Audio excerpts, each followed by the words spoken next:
So just gonna go over my favorite replays from Push. I think it was top 20 or so. So to start, I think we'll go for this one. This was really nice.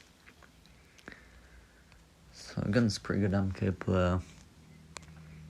It's not the best matchup. We can't really do much. Inferno Dragon gets so much value. It's kind of in the hierarchy of MK decks, right? MK NFT will always be MK non-NFT. And that's pretty much a set rule, to be honest.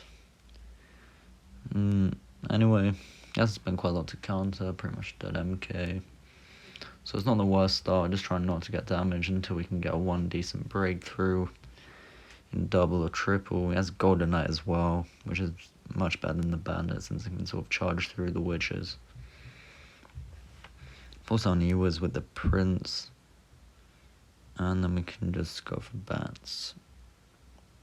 Yeah, I guess just chipping away in single. Almost a wall breaker connection as well, that would have been nice. And he goes quite aggressive, but the tower locks onto the Inferno, so that's okay.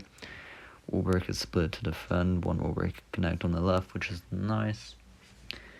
And here we can just witch opposite because we don't want him to get the spell damage in the same lane. So I guess just surviving. Then we can go in a little bit on the left, force out the MK. Minor chip as well. We do have to spend a lot to defend here, and you see Inferno Dragon getting so much value. We just have to leave the MK, can't do much about it.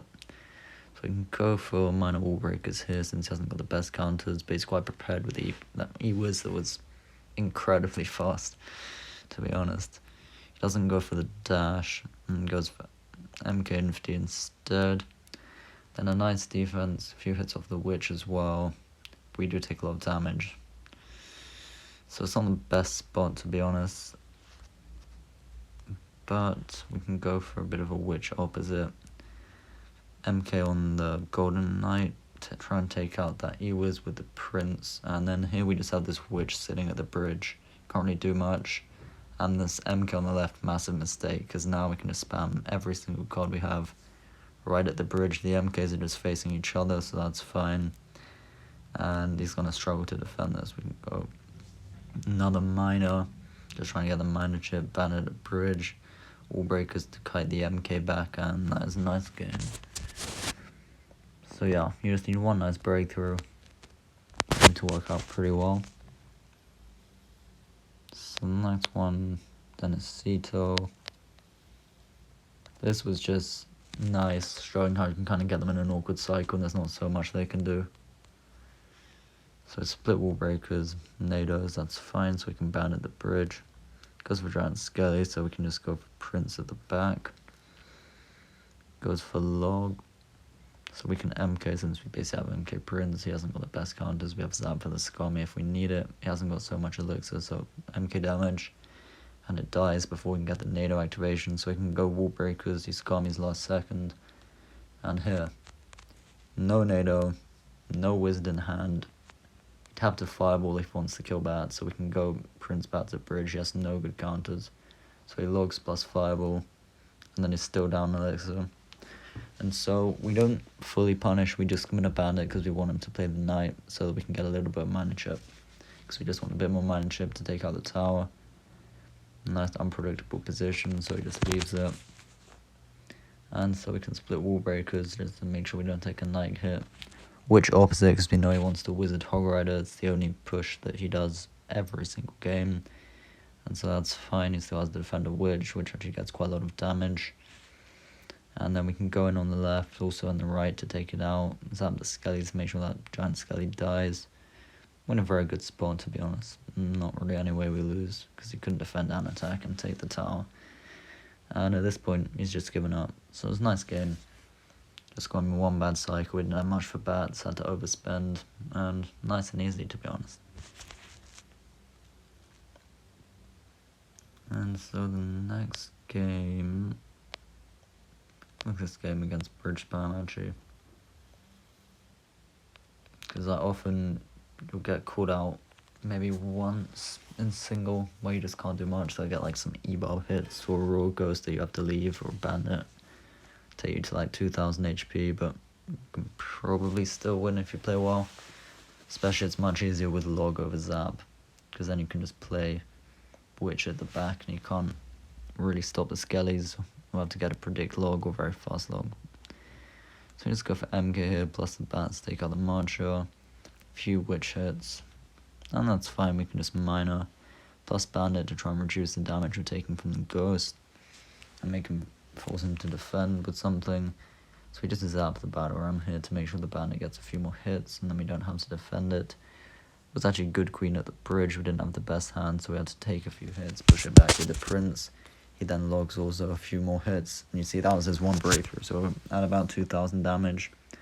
Slight elixir advantage. He hasn't got the best counters for this because he wants to march him, and then it would have been killed by the bandit. So we get quite a lot of that damage back. Go for wall breakers, force out queen, and here we can basically just cycle MK princes. And that's probably the ideal cycle that you want to be in, where you're just cycling MK princes. And you can always minor the march, you can't do very much. So we can just go prince, probably MK the bridge here again. And there's only so much he can do. He actually messes the kite. And then we have an MK on tower. And then we can just cycle minor wall breakers, and that's tower. So that's all matchup. Yeah, MK prince, basically wherever possible. Try not to lose the elixir advantage, so you can always just control and take out those marches, which is nice. So we'll go to the next game against Nijai Moron, see what he does. Honestly, I played him a few times the past few days, and it's quite awful. You just spent 5 on wall breakers. I mean, is it really worth it? How he has a top 50 finish, I have no idea. Probably just the season E-jump was broken. So we can just prince the back. And then, yeah, we can probably just defend. Because every time the E-jump's pushing back the prince, he'll push it out of Inferno Dragon range. So I guess maybe he tries to offset. Would be better. Here we go in, because he doesn't have any ground troops beyond that cannon. So he has the Inferno, and then we take the tower. So that was a really nice bit of pressure there. Then we can just defend. He goes for Fire Spirit, so we go for Witch. It was actually quite useful for once. Take out the Golden Knight and the Inferno. And then we can go in dual lane here. Force the Nader on the left, force the Bar Barrel on the right. Still get a bit of damage. Taking it to 4605 on the King. Then he's just trying to set up the same old push. And so we prince on the right because we know we can try and take out that Inferno. We can just MK on the left because basically when he does that Inferno, the giant push is a lot easier to defend. That's the one card that if he uses right, he will just win the game. So some nice defense. Tries a bit too much in both lanes, where he couldn't take one tower, so that was a really nice game. That one pressure where he didn't have much elixir and no ground troops was super nice. So the next game, we'll have a look against whoever this person is. See what it does. It's probably quite a boring game since it's log bait, so we'll see. Yeah, I mean, for the bridge, you can get away with it, but it's just stupid. So we go for the MK Prince plus pads for the Inferno Tower because we know that he has it. And we get a few Prince hits, so it's not bad damage. And here is nice because we go for the Witch rather than the Mine. He tried to predict something, but the Witch was super useful. And so we can mine at the back plus Bandit to kill the Princess. Witch taking out the Goblin Gang as well. Miner chip, Bandit chip. So we're up in both lanes actually, which is nice. Good spot to be in, not down elixir either. So sort of, dualistic properties of the deck coming into play. And here, he messes up because he didn't use Ice Spirit on the left. And so we were able to take tower because he just didn't have anything to defend that with. So nice, just catching him in an awkward cycle. He could have defended better, but he did not. And we know he's trying to do something on the right, so we actually witch the back to utilize the splash with the God Barrel. Take out the Princess with the Prince. We'll break a central, nice zap. And we're basically just spamming every card we have because he can't do anything. It's always nice. Take out that tower. And yeah, that is the game. Log bait with Inferno Tower. Much easier than the really boosted Mighty Miner version. yeah, had he played better, it would have been a lot harder, but he just didn't play well at all. So, have a look at this game against 3M player. I'm not really sure about this guy. I feel like this game we played very well. He just played okay, and it just ended up being close, but it didn't seem like we were gonna lose. And yeah, like he overcommits there, spending a lot on defense, so we can just go witch at the back, trying just to not lose in single. He doesn't use the ability either, which I found odd. So we can go a little bit aggressive, since he has to defend, get the one wall breaker connection. Ghost doesn't die, unfortunately, so we'll get a hit on tower. That's fine, we don't have to waste a zap. So he goes for pigs at bridge, just a bit odd. Not a bad play, because he can still defend pretty easily, but just a bit odd. So we go for the bats, plus the miner on the hunter.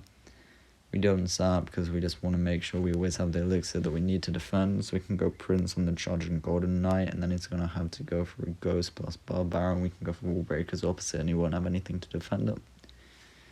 So nice sequence. Nice sequence. And then we can just cycle the bats plus miner in the front, mixing it up a bit, which opposite lane, so you don't want it to be dashing on with the golden knight. Bandit on the golden knight, and we're just sort of trying to survive. So try and take out the single musketeer. We don't, and so we prince and then bandit on the right for those musketeers. Take a bit of damage on the left also from the ghost and the musk. You always want to zap those two musketeers, because when you're at 10 you don't have to play a troop on either side, and that way it just means it's quicker for the MK to kill them one that's hit, which is nice. And so here, huge pressure on the left, killing those two hunters, spamming everything we have. He does manage to defend though. Now the miner and then the heal spirit for the bats, so nice defense on his end. It was down, but now in a good position to just keep going into the point where he has to defend, so cannot commit to a big attack. So we'll just keep 3Ming the back. We actually go with the MK at the back to match those two musketeers, because we know we can cycle back to another one if he wants the pigs on the left. And so we can just bandit. He has another 7 musketeers, so we're just going to do the same thing. Try and defend, knowing he wants the pigs, and he won't break through on a lane without pigs, so we can just over-defend pigs, bats, plus a second set of bats, plus all the cards at the bridge. Then he gets pigs again, but we have MK in hand, plus bandit. So nice win, nice solid defense, no mistakes, good pressure. So yeah, which was kind of useful, what can I say? So next game that was interesting, this final one. The game before was actually one of the worst graveyard players I've ever seen. Like, so many errors. So this guy again, the same guy, right? The same guy, and we'll see what he does. He lets the wall breaker connect, cannon in the middle, plus a fire spirit, but that's the bandit still charged. So, I mean, if someone did an error count on the stuff he does, you'd get quite a few. Just like waste of a NATO. So we go to a barbell, it's fine. And then we know he doesn't have NATO in hand, so we can just band it. We don't have to do anything because he can't get the king activation. So we see what he does with the golden knight. He charges it so that it's into our tower range. I mean, what? He just E-giants the back. I guess it makes sense because I've got a witch in the lane, so that wasn't a bad play. Then I'll put Inferno bridge, wouldn't be surprised. Yeah, and so we just zap it to make sure the prince takes out the E-giant, because that's what we need. Then I don't know why he goes in there. It doesn't make sense. He's not up elixir, he just goes golden knight, barbell at bridge, which survives, so we utilize it with the prince, forcing the E-giant, and we can go in quite aggressive opposite lane. Doesn't have so much, so he has to waste his Inferno to cycle to the fire spirit. We can go in again, get the bandit charge because of a 4 cannon placement as usual. Here we know he wants to go in, but we're going to go in the same lane because it's kind of just going to be an even zero-sum game. He's not going to break through there, we're not going to break through either. But then the second he jumped at the bridge, I guess it was good since I didn't have prince in hand. And then here, we're kind of worried, right? He's probably got a good chance of breaking through, he gets the NATO. So we kite down with the bandit and get a zap as well. Goes with golden knight, that's on tower. So we have to take it out with wall breakers plus the miner to try and block it again. We're not in a great spot. You see, like, each on a bridge, if I don't have prince, just die. And so we'll see what he does. Go for bad's the back. Also bandit, if he's e-gianting on, you know, not our weak lane, it just doesn't make sense. But it's really good for us, I can't complain. So we can go aggressive with the bats plus bandit and see what he does. He goes for another e-giant at bridge. Golden Knight charges in front of the e-giant because he's really good. And then we just try and zap those two in front of dragons. You've got witch. We're down a lot. But a nice bit of dual lane pressure. Bandit plus wall breakers opposite. Plus miner plus bats. Bandit on tower, miner on tower. It's getting kind of close. We prince on the right to try and stop that final e-giant hit. We're just trying to cycle to a miner to outchip his lightning. We get the prince also on the right. We have the miner. And so we've outchipped the lightning. Plus the nado. Super nice game. Good pressure. Managed to get some nice defenses off. He was awful, to be honest. But yeah. 79-12. I think we've been at 79-40 or so. But top 20, good push. That is the deck.